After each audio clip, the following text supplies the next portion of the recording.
क्योंकि हमें चलना है एग्जाम पैटर्न के हिसाब से, कहां कहां से हमें डेरिवेशंस पढ़ने हैं और कहां कहां से मुझे छोटे क्वेश्चंस पर फोकस करना है। और 1-1 मार्क्स के क्वेश्चंस आएंगे 9, तो 13 + 9 नंबर मुझे मिलते हैं सेक्शन ए से। दोनों में चॉइस मिलेगी। हाँ सर, तो चॉइस मिलेगी तो आप एक काम करो, LCR वाला पढ़ लो और ट्रांसफॉर्मर पढ़ लो। इस बार बड़ा क्वेश्चन आ ही नहीं रहा, इसका मतलब अगर रेक्टिफायर या कोई चीज आती भी है तो वो टूट करके आएगी, ब्रेक डाउन होकर आएगी, तो उसी हिसाब से आपको तैयारी करनी है। अब बच्चों क्या हाल चाल, तो आज हम लेकर आ गए हैं आपके सामने पेपर पैटर्न को लेके कि आपके सामने जो पेपर आने वाला है फिजिक्स का, उसमें कौन सा क्वेश्चन कौन से चैप्टर से आने वाला है। मैं कह दूं क्वेश्चन नंबर 3, तो बहुत से बच्चे इस बात से कंफ्यूज रहते हैं कि जो तीसरा क्वेश्चन है वो कौन से चैप्टर से है। तो आज मैं आपको बताऊंगा एमसीक्यूज कौन से चैप्टर से, कौन से नंबर पर कौन से चैप्टर से मिलने वाला है। फिल इन द ब्लैंक्स कौन से नंबर पर कौन से चैप्टर से मिलने वाला है, कितने फिल इन द ब्लैंक्स आएंगे, 1 मार्क्स के क्वेश्चंस कौन से चैप्टर में से पढ़ें।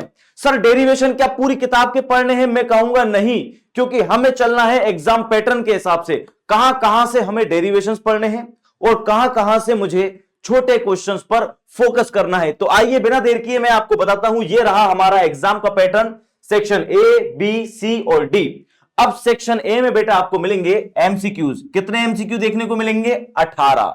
हर एक एमसीक्यू कितने मार्क्स का होगा? 1.5 मार्क्स का, मतलब आधे नंबर का।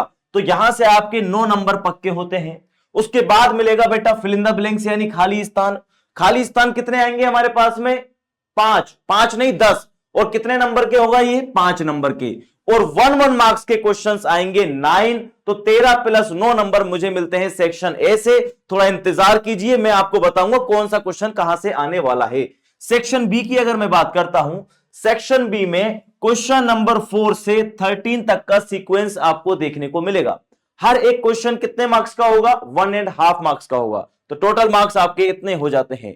उसके बाद बात करते हैं बेटा सेक्शन सी और सेक्शन डी, दोनों में मिलाकर के टोटल 5 क्वेश्चंस आने वाले हैं, जहां मुझे सेक्शन डी में तो बेटा चॉइस मिलती है।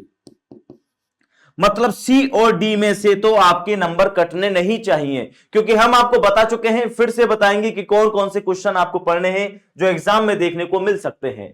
सेक्शन नंबर डी, अब देखो डी में बेटा चैप्टर नंबर 7 और चैप्टर नंबर 9 है, दोनों में चॉइस मिलेगी। हाँ सर, तो चॉइस मिलेगी तो आप एक काम करो, LCR वाला पढ़ लो और ट्रांसफॉर्मर पढ़ लो। LCR और ट्रांसफॉर्मर पढ़ लो, इस बार एग्जाम में इनमें से कोई भी सवाल आ सकता है। 3 नंबर का पूछा जाएगा, इसके साथ वो न्यूमेरिकल जरूर चिपकाएगा, अगर उसका मन कर गया तो एक न्यूमेरिकल पूछ लेगा वो। इस तरीके से आपको मिलेंगे बेटा टोटल 4 नंबर। ठीक है, कोई बच्चा इंटेलिजेंट है, उसने अच्छा खासा पढ़ रखा है, तो वो वाली वैल्यू भी पढ़ सकता है, आई एवरेज IRMS वाली देख सकता है। ठीक है, अच्छा चैप्टर नंबर 9 की बात करें, चैप्टर नंबर 9 को 2 हिस्सों में तोड़ दो। एक तरफ तो चले जाओ बेटा आप केवल माइक्रोस्कोप के, सरल सूक्ष्मदर्शी और संयुक्त सूक्ष्मदर्शी और दूरदर्शी, यानी जो स्कोप वाला है उसको देख लो। और दूसरी तरफ आप चले जाओ प्रिज्म के ऊपर, तीसरी तरफ चले जाओ आप गोलीय पृष्ठ से अपवर्तन, और एक फिर बचता है लेंस मेकर फॉर्मूला। ये सारी चीजें एक तरफ कर दें, ये सारी चीजें एक तरफ कर दें। कुल मिला के डेरिवेशंस बहुत सारे हैं। अगर आपने एक पॉइंट पकड़ लिया कि भैया ये वाले डेरिवेशन चॉइस में आने वाले हैं, तो पूरा चैप्टर पढ़ने की बजाय 50% चैप्टर आपका मजबूत होना चाहिए। समझ गए बात को? Okay sir. इसके बाद अब हम बात करते हैं आगे सेक्शन सी।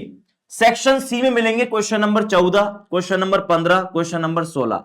14वां जो क्वेश्चन है वो कौन से चैप्टर से आएगा बेटा? चैप्टर नंबर 3 से आएगा। और कितने मार्क्स का आएगा? ज्यादा नंबर का आ रहा है, 3 नंबर का। इसका मतलब यहां पर डेरिवेशन का आना तय है। ठीक है सर।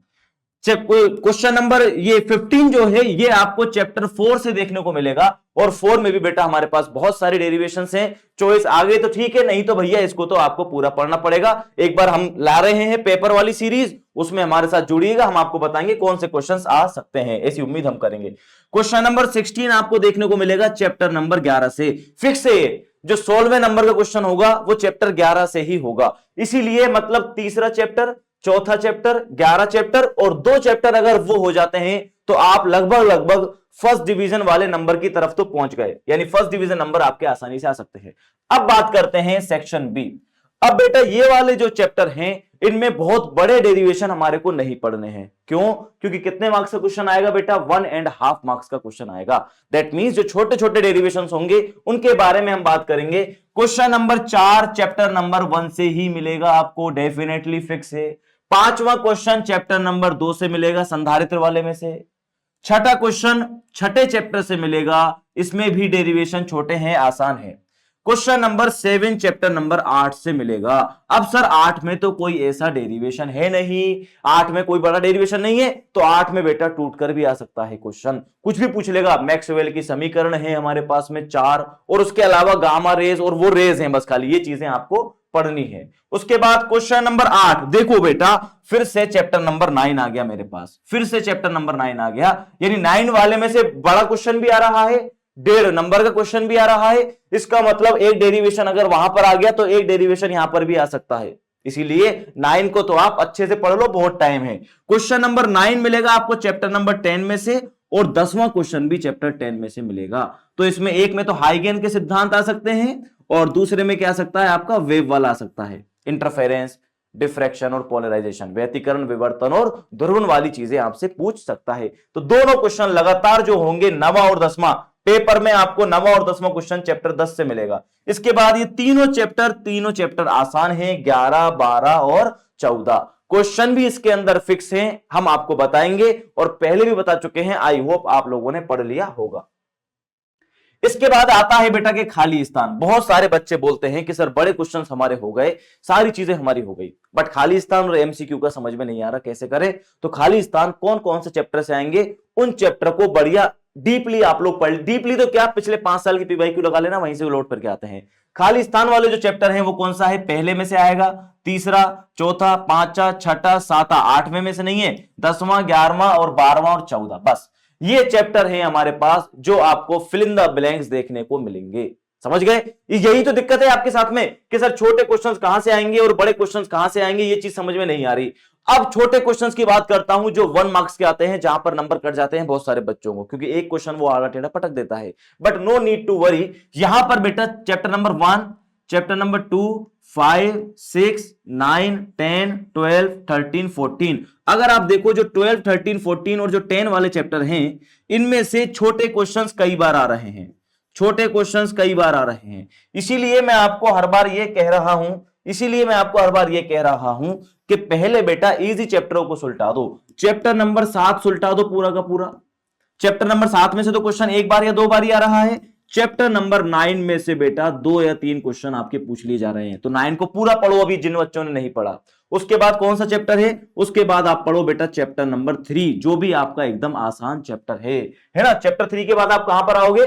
3 के बाद आप पढ़ो चैप्टर नंबर 11, चैप्टर नंबर 11, क्योंकि 11 में से बेटा बड़ा क्वेश्चन आ रहा है। यहां पर देखो 11 नहीं है, अच्छा सर 11 के बाद आप कौन सा ले सकते हो? 7, 9, 3, 11। उसके बाद आप ले लो बेटा चैप्टर नंबर 1 और चैप्टर नंबर 10, और जो आपके चैप्टर नंबर 14 है, इस बार इसमें से बड़ा क्वेश्चन नहीं आ रहा, यानी पीएन संधि डायोड का वर्णन करो, उसके बारे में पूरा निबंध लिखो। जो 4 नंबर का क्वेश्चन आज तक आता था वो इस बार नहीं आ रहा है। तो इस बार आप बेटा कंसेप्चुअली छोटी छोटी डेफिनेशंस पे अच्छे तरीके से फोकस कीजिएगा। जैसे रेक्टिफायर पहले पूरा दे देता था कि दिष्ट कार्य के बारे में बताओ, निबंध लिख दो 2 पेज का, इस बार बड़ा क्वेश्चन आ ही नहीं रहा। इसका मतलब अगर रेक्टिफायर या कोई चीज आती भी है तो वो टूट करके आएगी, ब्रेक डाउन होकर आएगी। तो उसी हिसाब से आपको तैयारी करनी है। ये मैंने आपको एक परफॉर्मा दिया, एक प्लानिंग दी, जिस हिसाब से आपको चलना है कि कौन से चैप्टर में से तो बेटा डेरिवेशंस आ रहे हैं, और किस चैप्टर में छोटे क्वेश्चंस, और किस चैप्टर में फिल इन द ब्लैंक्स पे फोकस करना है। तो आप प्रीवियस ईयर क्वेश्चंस उठाओ या कोई सैंपल पेपर उठाओ, वहां पे जो भी फिल इन द ब्लैंक्स दे रखे हैं, जिस जिस चैप्टर में से फिल इन द ब्लैंक्स आ रहे हैं, उन चैप्टर्स की आप प्रैक्टिस करो। दूसरे में से आ रहा है कि फिल इन द ब्लैंक्स बताओ मेरे को, मैंने बताया आपको, जैसे दूसरे में से नहीं है तो दूसरे के फिल इन द ब्लैंक्स पढ़ने की आपको बिल्कुल भी जरूरत नहीं है। बस इतनी आप तैयारी करें, बाकी और हम आ रहे हैं आपके लिए मॉडल पेपर लेकर, सैंपल पेपर लेकर। आगे की वीडियोस में बने रहें, हिम्मत से काम लें, पॉजिटिव रहें। अभी टाइम है बेटा, बहुत टाइम है, मैं सच बता रहा हूं, आप लोग अच्छे से अच्छे मार्क्स ला सकते हो। ठीक है, ऑल द वेरी बेस्ट हमारी तरफ से। फिर मिलेंगे नेक्स्ट वीडियो में तगड़ी प्लानिंग के साथ। बहुत बहुत धन्यवाद।